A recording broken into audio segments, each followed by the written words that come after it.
تو ایک عاشق کا فون آیا, کہنے لگا کہ مجھے کسی لڑکی سے عشق ہو گیا ہے. فون آیا میرے پاس, عشق ہو گیا ہے تو میں کیا کروں, میں بڑا پریشان ہوں. میں نے کہا بھائی اگر ہو گیا ہے, کوئی اچھی ہے, اچھے گھرانے کی ہے, تو آپ والدین سے بات کر لو, نکاح کر لو. لن تری للمتحابین مثل النکاح, حدیث میں آتا ہے دو محبت کرنے والوں میں نکاح سے بہتر کوئی چیز نہیں ہے. تو ہم تو نہیں کہتے کہ اس کو ختم کرو, آپ شادی کر لو بھائی, نکاح کر لو بھائی, حرام حلال میں تبدیل ہو جائے گا. کہنے لگا کہ یار وہ مفتی صاحب مسئلہ یہ ہے کہ اس کے ابا نہیں مان رہے. میں نے کہا ابا کو, پھر مجھے نہیں فون کرو, ابا کو فون کرو, جو میں اس کا ابا نہیں ہوں. تو پھر ابا کو فون کرو, اس کے یہی اپنی فریاد اس کے ابا کے سامنے رکھو. کہہ رہے یار بہت ٹرائی کر لی, بہت کوشش کر لی, اس کے پیرنٹس ماننے کے لیے تیار نہیں ہے. تو میں نے کہا بھائی دیکھو جتنے حربے تھے آپ استعمال کر کے دیکھو ابا اماں کو سمجھانے کے. کہہ رہے نہیں مان رہے. میں نے کہا پھر چھوڑو, لعنت بھیجو. ایک چیز مقدر میں نہیں ہے, غلط طریقے سے حاصل کرنے کی کوشش مت کرو. شریف لوگ شریفوں کی طرح ہی کرتے ہیں نا. تمیز کا یہی ہے کہ ابا اماں سے بات کی جائے. میں نے کہا میں دعا کر لوں گا آپ کے لیے, آپ نے مجھے کچھ سمجھ کے فون کیا تو میں بھی دعا کرتا ہوں, اے اللہ اس کے لیے بہتر ہے تو مقدر فرما دے, ابا کو دل کو نرم کر دے. ابا کو چاہیے وہ جب خود کسی کے ابا سے انہوں نے اپنا سوچے نا, ابا سے میری بات, میں نے یہ بھی کہا کہ ابا سے بات کرا دو. میں ابا کو سمجھاؤں گا بھائی اگر بندے میں کوئی بڑی خرابی نہیں ہے تو یار بلا وجہ خام خام انکار نہ کرو. لیکن وہ بقول اس کے بھائی یہ سارے حربے ناکام ہو گئے. تو میں نے کہا پھر وہاں سے دماغ ہٹاؤ. یہ جو عاشق لوگ کہتے ہیں نا ہم دماغ ہٹانا بھی چاہیں تو نہیں ہٹتا, جھوٹ بولتے ہیں, یہ جھوٹ بولتے ہیں, یہ ہٹانا چاہتے ہی نہیں ہے کمبخت. حقیقت بتا رہا ہوں آپ کو, دنیا میں بڑی سے بڑی محبت ختم ہو سکتی ہے اگر انسان چاہے. مر جاتے ہیں تو محبت ختم ہوتی ہے کہ نہیں ہوتی؟ دیکھو جب میاں مرتا ہے, جوان شوہر مر جائے کسی خاتون کا, بوڑھے کو تو وہ چاہتی ہیں کہ بعض دفعہ کہ بھائی اب اس کو نچوڑ تو لیا ہے ہم نے, پورا پینشن ملے گی اب تو ہمیں, پلاٹ بھی دے دیا اس نے, گھر بھی میرے نام کر دیا, بچے بھی بڑے کر دیے. بعض خواتین کیا کرتی ہیں, جوانی میں میاں کو نچوڑنے کے بعد بڑھاپے میں بہت ستاتی ہیں. بھائی سب خواتین کی بات نہیں کر رہا میں, لیکن بعض خواتین ایسا کرتی ہیں, وہ بڑھاپے میں میاں کو, کیونکہ وہ کسی کام کا نہیں ہے نا کھانسنے کے علاوہ, تو بچوں کے ساتھ مل کے انتقام لیتی ہیں اس سے. ایسا نہیں کرنا چاہیے, بہت بڑا جرم ہے. عورت غیرت مند ہوگی نا تو بڑھاپے میں بچوں کی طرفداری کے بجائے اپنے شوہر کی طرفداری کرے گی. یہ بھی اچھے اخلاق کی علامت ہے. وہ کہے گی بیٹا تمہیں جو میں نے اتنی محبت سے پالا ہے نا, اس شخص نے مجھے سہارا دیا, گھر دیا, اس نے مجھے چھاؤں دی, اس کی بیس پر آج تمہارے بازوؤں میں قوت ہے. تو غیرت مند عورت کیا کرے گی, وہ بڑھاپے میں کس کا ساتھ دے گی, مرد کا ساتھ, شوہر کا ساتھ دے گی, بچوں کی سائڈ نہیں لے گی. وہ آج کل بچوں کی سائڈ لینا شروع کرتی ہیں, بچوں کے ساتھ مل کے اس کو ستاتی ہیں, کیونکہ اب بچوں سے مفاد ہے نا. اور غیرت مند آدمی بھی ایسے موقع پر بچوں کی سائڈ نہیں لے گا. وہ کس کی سائڈ لے گا, بیوی کی. وہ کہے گا بھائی پہلے یہ رفیق ہے, پہلے یہ بیٹا میری زندگی میں آئی ہے, تم بعد میں آئے ہو, صحیح ہے نا, پہلے یہ ہے بعد میں تم ہو. تو وہی غیرت ویرت شارٹ چل رہی ہے. کیا کریں یار اب آدمی کیا رونا روئے بیٹھ کے جو ہے نا. تو کیا بات کر رہا تھا میں, وہ عاشق کی مثال دے رہا تھا. تو اس نے مجھے کہا کہ مسئلہ, اس نے کہا کہ بھائی بات یہ ہے مفتی صاحب بس دعا کریں, وہ مجھے ہر قیمت پہ چاہیے. میں نے کہا بھائی بڑے سے بڑا غم انسان, میں نے کہا کوئی ہاں میں عورت کی مثال دے رہا تھا, میاں سے کتنی محبت جوانی میں اس کا انا للہ ہو گیا, کیسا روتی ہیں, ہائے یہ کیا ہو گیا, ہائے یہ ہو گیا, ہائے. بڑا دھچکا لگتا ہے بیچاری کو, جو صحیح محبت کرنے والی. ہمارے اللہ کا شکر ہے مشرقی عورتیں محبت ہی کرتی ہیں میاں سے, تو کیسا روتی ہیں, کتنا بڑا غم. تھوڑے دن کے بعد بھول جاتی, بھلائیاں. میں نے یہاں لوگوں کو دیکھا ہے, باپ کا انتقال ہو گیا, ٹینشن سے پاگل ہو رہے ہیں, تیسرے دن ویلیاں لگاتے پھر رہے, بھول گیا ابا کا. مایوس کر دینا جب انسان اپنے آپ کو. تبھی کہتے ہیں نا بچہ گم جائے یہ زیادہ خطرناک ہے, مر جائے یہ کم خطرناک ہے. کیوں, مرنے کے بعد امید ختم, اب نہیں آئے گا. گمنے والے سے امیدیں ہوتی ہیں شاید اب مل جائے, شاید اسی ٹینشن میں زندگی گزار دیتے ہیں. تو عاشق کو چاہیے معشوق کے بارے میں یہ سمجھے کہ یہ میرے لیے مر گیا ہے, ختم, اس کا نمبر بلاک, اس کے بارے میں سوچنا ختم. کچھ دن طبیعت خراب رہے گی, اس کے بعد انشاءاللہ سیٹنگ پہ آ جائے گا. یہ کمبخت چاہتا ہی نہیں علاج کرنا, بار بار اس کی تصویریں دیکھتے رہیں گے, بار بار اس سے بات کرتے رہیں گے, بار بار اس کے بہانے سے اس کی گلی کا چکر لگائیں گے, اور پھر اسی کو سمجھانے کے لیے فون کرتے رہیں گے بار بار کہ میں تم سے محبت ختم کر رہا ہوں, سن لو. حقیقت ہے, یہ بھی ہوتا ہے عاشقوں کے ساتھ. دیکھو آئندہ مجھ سے بات چیت نہیں کرنا, کیونکہ میں بس یہ آخری کال تھی میری. بھائی جان ضرورت کیا ہے آپ کو یہ بتانے کی بھی آخری کال تھی یا پہلی کال تھی؟ یہ عاشق لوگ کرتے ہیں, حقیقت بتا رہا ہوں. آپ کو کہہ رہے ہو گے مفتی صاحب کو کیسے پتہ چل گیا ہمارے بارے میں؟ بھائی ہم نے پوری دنیا دیکھی ہوئی ہے, دنیا کے ہر آدمی سے ہم ملے ہیں الحمدللہ, اور ہم بھی اسی ماحول میں پلے بڑے ہیں جس میں آپ پل بڑھ کے جوان ہوئے ہیں.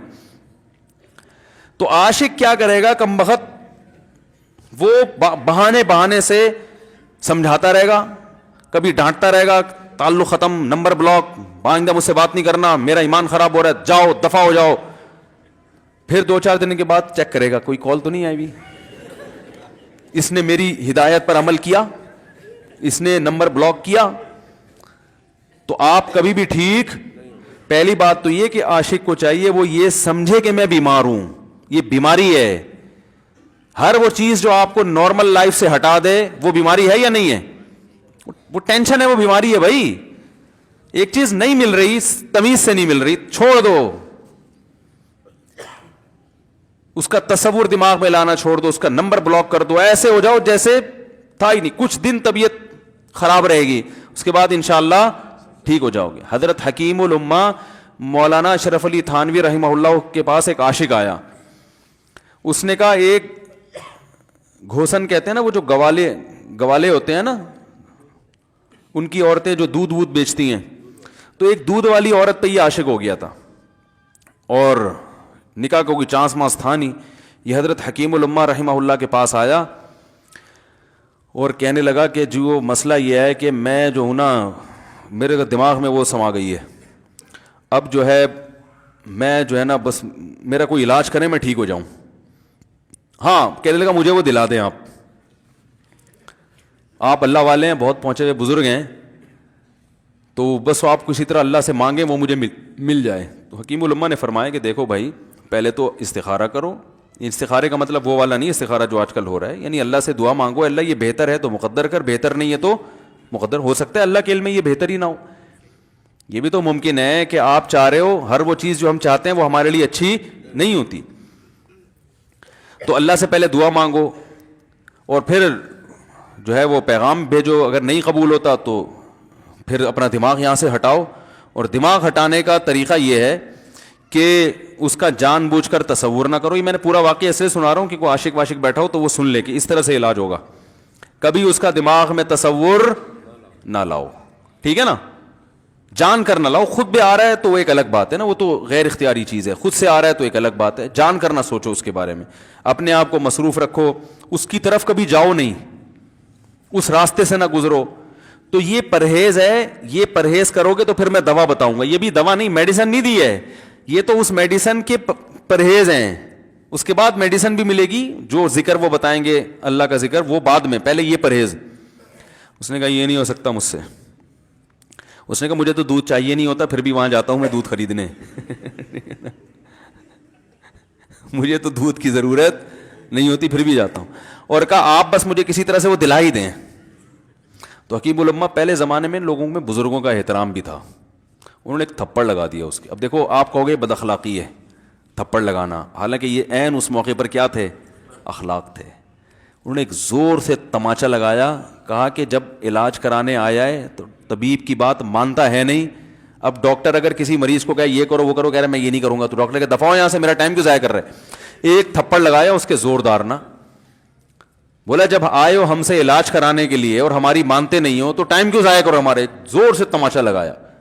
لوگوں میں صلاحیت تھی پہلے زمانے میں. اگلے دن آیا, کہہ رہا ہے آپ کے اس تماچے کے ساتھ ہی میرا عشق ختم. تماچا لگا ہے اور عشق ختم. حکیم الامہ کو حکیم الامہ اس لیے تو کہتے تھے کہ وہ جانتے تھے کس کا کیسے علاج ہوگا. اس کا علاج تمیز سے نہیں ہو سکتا.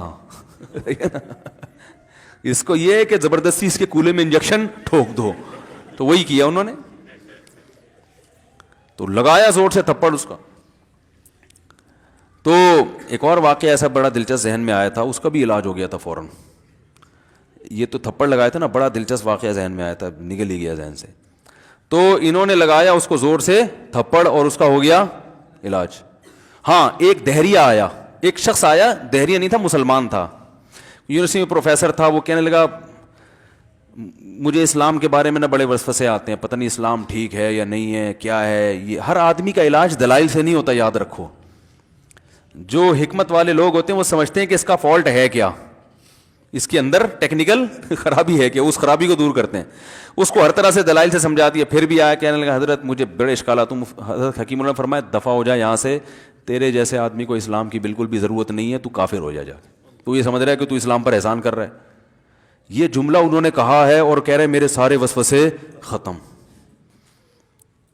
اس کو فالٹ اس کے اندر یہ تھا, وہ یہ سمجھ رہا تھا گویا اللہ کو کچھ مل رہا ہے میرے جیسے پروفیسر کو اسلام میں داخل کر کے, اور اسلام کو میری ضرورت ہے اور مجھے سمجھ میں نہیں آ رہا. جب اس کو بتائیں گے اسلام کو تیری ضرورت نہیں ہے اور نہ ہمارے پاس اتنا ٹائم ہے کہ ہم ساری صلاحیتیں تیرے اوپر ہی خرچ کرتے رہیں بیٹھ کے, تو ہو جا بھائی, جہاں اتنے سارے لوگ کافر ہیں ایک اور ہو جائے گا. تو کیا سمجھتا ہے, تو چاہتا ہے اتنا پروٹوکول دیں کہ سب کو چھوڑ کے ہم تیرے پیچھے لگے رہیں.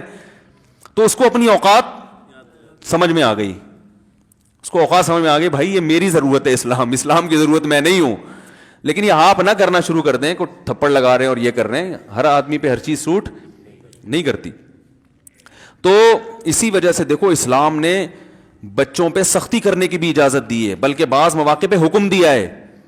لوگ کہتے نہیں بچوں سے سختی بالکل نہ کرو, بچوں سے سختی بالکل نہ کرو. بھائی بعض چیزیں بچے محبت سے سمجھیں گے, بعض چیزوں کی اہمیت محبت سے نہیں وہ سختی سے سمجھ میں آئیں گی.